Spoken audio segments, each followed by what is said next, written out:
अस्सलाम वालेकुम वरहमतुल्लाहि वबरकातुहू। मोअज़्ज़िज़ नाज़रीन, कैसे हैं आप सब। दोस्तों, इस वक्त मैं मौजूद हूँ दिल्ली की एक अहम तारीखी जगह पर, जहाँ दोस्तों आप जो मेरे पीछे मकबरा देख रहे हैं, ये जो टॉम है, ये मकबरा है हज़रत शेख यूसुफ अत्ताल रहमतुल्लाह ताला अलैह का, जो कि मध्यकालीन भारत के एक सूफी दरवेश बुजुर्ग थे। जहाँ दोस्तों इनकी क्या हिस्ट्री है, क्या सबन उम्री है, आज के व्लॉग में मैं आपको पूरा बताऊँगा।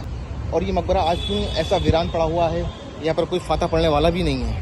तो बहुत ही अफसोस होता है ऐसी दुर्वेशों की, ऐसे औलिया कराम के मकामात को देखने के बाद जिन्होंने दिन की खिदमत की। तो फिलहाल बिना देर के अंदर चलते हैं। अंदर जाकर मैं फाता पानी करूंगा और पूरे टॉम को, पूरे मकबरे को हम लोग एक्सप्लोर करेंगे। तो बिना देर किए चलते हैं मकबरे के अंदर। तो दोस्तों, अगर बात करें इस जगह की लोकेशन की, तो आप इस जगह पर बहुत ही आसानी से आ सकते हैं। जहाँ दोस्तों ये मकबरा, ये मोनूमेंट्स मौजूद है दिल्ली के मालवीय नगर के बेगमपुरा इलाके में। आप बहुत ही आसानी से इस जगह पहुंच सकते हैं। यहाँ का नज़दीकी मेट्रो स्टेशन मालवीय नगर है और ऑटो रिक्शा से या कैब से भी आप आसानी से पहुंच सकते हैं। फिलहाल जाने से पहले मैं आपको इन तख्तियों पर लिखी हुई इस मकबरे की जानकारी आपको दिखा देता हूँ। एक तरफ हिंदी ज़बान में लिखा हुआ है और दूसरी तरफ अंग्रेज़ी ज़बान में लिखा हुआ है। दोनों तरफ से आप इस मकबरे के बारे में पढ़ सकते हैं और समझ सकते हैं।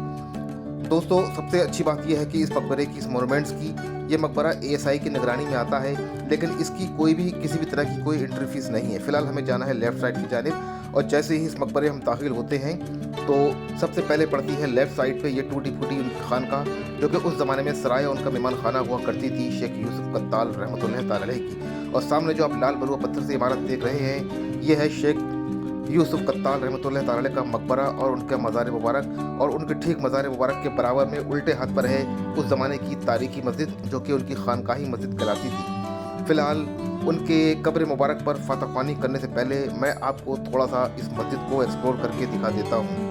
यह दोस्तों, ये मस्जिद बहुत ही खस्ता हाल है और अपनी वीरानी की दास्तां बयान कर रही है। अब यहाँ पर किसी को नमाज़ पढ़ने की भी इजाज़त नहीं है। फ़िलहाल टॉम के अंदर हम लोग बाद में जाएंगे, उससे पहले मैं आपको मस्जिद को एक्सप्लोर करके दिखा देता हूँ। तो नाज़रीन इकराम, जैसे ही इस प्रेमिसेस में हम अंदर दाखिल होते हैं तो यहाँ पड़ती है तारीखी मस्जिद। ये देखिए, जो कि शेख यूसुफ अत्ताल रहमतुल्लाह ताला अलैह की ज़माने की मस्जिद है ये। ओहो माशाल्लाह, देखिए क्या खूबसूरत गुम्बद है इसका। गुम्बद के ऊपर बहुत खूबसूरत नक्काशी करी गई है और बारीक बारीक साइड से डिज़ाइन किए गए हैं। माशाल्लाह तबारक। मैं आपको दिखाता हूँ, देखिए ये छोटी सी मस्जिद है दोस्तों। जैसे कि मैंने अपने हर ब्लॉग में बताया आपको कि पहले के ज़माने में जितनी भी खानकाहें हुआ करती थी, जितने भी सूफी दुर्वेश बुजुर्ग हुआ करते थे, तो वो लोग अपनी खानका के पास में ही, खानका के बराबर में ही ज़रूर मस्जिद तामीर करते थे अपने मुरीदीन के लिए, जो उनकी अक़ीदतमंद नमाज़ पढ़ने के लिए आते थे। तो उन लोगों को पहले वो नमाज की दावत दिया करते थे कि पहले नमाज़ पढ़ो, उसके बाद मेरे यहाँ आकर मुझसे मुलाकात करो, या जो भी अपना मसला मसाइल पेश करना, पहले आप वक्त पर नमाज अदा करो। दोस्तों ये देखिए, ये आपको ताक दिख रहे होंगे, ये उस ज़माने का ये लाइट का एक स्रोत हुआ करता था। शाम को बाद नमाज मगरिब यहाँ पर चिराग जलाए जाते थे, क्योंकि उस ज़माने में ना तो बिजली थी, ना ही कोई और स्रोत था लाइट का, सिर्फ चिराग रोशन होते थे। उन चिरागों को इन ताकों के अंदर रखा जाता था। ये देखिए, ये ताक वाली जगह। और ये है मस्जिद का मेन महराब, जहाँ पर इमाम साहब इमामत क्या करते थे, नमाज पढ़ाया करते थे। लेकिन शायद अब यहाँ पर नमाज कोई पढ़ता नहीं है, क्योंकि मस्जिद वीरान हो चुकी है। ये देखिए, और ये है मेन मकबरा। अभी चलते हैं, पहले मैं फाता पढ़ लूँ, उसके बाद आपकी क्या हिस्ट्री है वो मैं आपको बयां करूँगा। दोस्तों ये है मेन कब्र मुबारक शेख यूसुफ अत्ताल रहमतुल्लाह ताला अलैह की। आप मकबरे के अंदर दाखिल होंगे, ये आप देखिए, यहाँ पर लोग यानी कि चिराग और आगा करते हैं, मन्नत मुराद मांगते हैं। ये देखिए, और आपको फूल नज़र आ रहे होंगे कब्र मुबारक के ऊपर, यानी कि यहाँ पर जुमरात वाले दिन या फिर किसी दिन लोग आते हैं नमाज़ पढ़ने के लिए या इबादत करने के लिए। नमाज तो फिलहाल यहाँ नहीं होती है, फाता खाने के लिए लोग आते होंगे। देखिए माशाल्लाह, बहुत ही खूबसूरत नक्काशी का काम हो रखा है। जालियों से, ये लाल बलुआ पत्थर से इमारत को बनाया है। ये देखिए, चारों तरफ से जालियों से कवर करा गया है इनके मकबरे को, इनके मज़ार मुबारक को। ये कब्र अत्थर है। और अगर बात करें गुम्बद की, तो गुम्बद इनका गोल सा गुम्बद है, लेकिन गुम्बद के ऊपर कोई नक्काशी या कुछ कारीगरी नहीं हुई थी, सिंपल सा गुम्बद है। और ये मजबूत पिलर है। ये देखिए,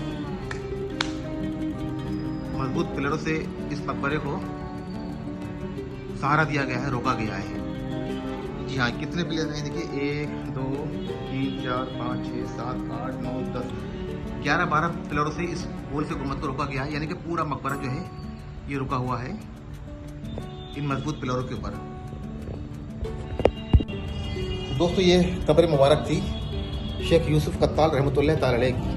पहले मैं फाता पढ़ लूँ, अब इनकी सवाल उम्र बताता हूँ कि आप कौन थे, किसके मुरीद थे और किस ज़माने में यहाँ पर आए थे। फिलहाल फाता पढ़ लेते हैं, फिर इनकी सवाल उम्री में आपको बयान करता हूँ। तो दोस्तों एक बार मैं फिर से आपको दिखाता हूँ, ये जो मकबरा है चारों तरफ से जालियों से इसको कवर करा गया है और ये जाली जो है लाल बलुआ पत्थर से कवर करी गई है। लाल बलुआ पत्थर की बनी हुई जाली है, इनसे पूरे मकबरे को कवर करा गया है। ये देखिए चारों तरफ से माशाल्लाह बाहर से ये मकबरा दिखने में बहुत ही खूबसूरत लग रहा है।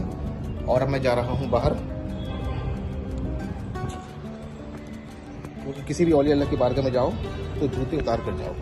ये हमारे बुजुर्गों ने, हमारे बड़ों ने तमीज़ सिखाया है।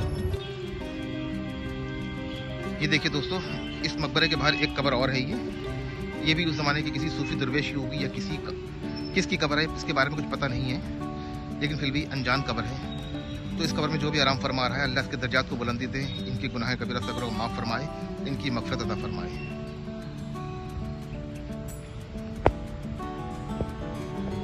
माशाल्लाह एक बार और आप नज़ारा करें इस खूबसूरत गुंबद का। दोस्तों अगर बात करें आप शेख यूसुफ कत्ताल रहमतुल्लाह तआला की सवन उम्री की, तो आप 15वीं शताब्दी में लाहौर के जो काजी थे, काजी जलालुद्दीन रहमतुल्लाह तआला अलैह उनके मुरीद थे और आपको उन्होंने ही सरजमीन हिंदुस्तान भेजा था यहाँ पर तबलीग दीन करने के लिए, दीन की खिदमत करने के लिए। तो आपने बहुत सारे लोगों को यहाँ पर दस्ते हक पे कलमा तैयबा पढ़ाया और मुसलमान बनाया और आप यहाँ पर आबाद हुए थे। तो आपका नाम शेख यूसुफ था, इसी निस्बत से आपके आसपास का जो पूरा एरिया है वो शेख सराय या यूसुफ सराय के नाम से जाना जाता है।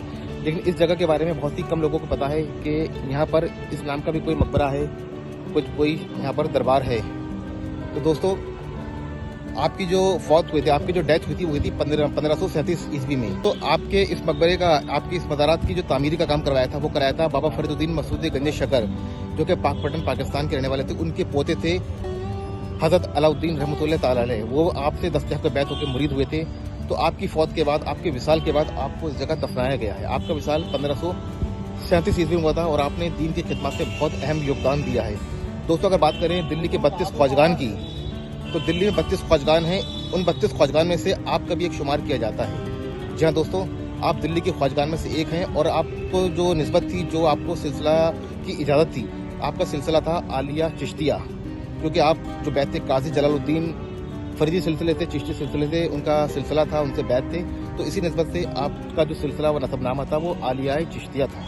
दोस्तों ये बहुत खूबसूरत सा और अपनी वीरानी की दास्तां बयां कर रहा है। यहाँ पर कोई नहीं आता है। आप लोग अगर दिल्ली में रह रहे हैं, खास तौर से साउथ दिल्ली में रह रहे हैं, आसपास के इलाकों में रह रहे हैं, तो मालवीय नगर में आप लोकेशन डालेंगे, हज़रत शेख यूसुफ कत्ताल नाम से आप डालोगे तो इनका मकबरा आपके सामने आ जाएगा।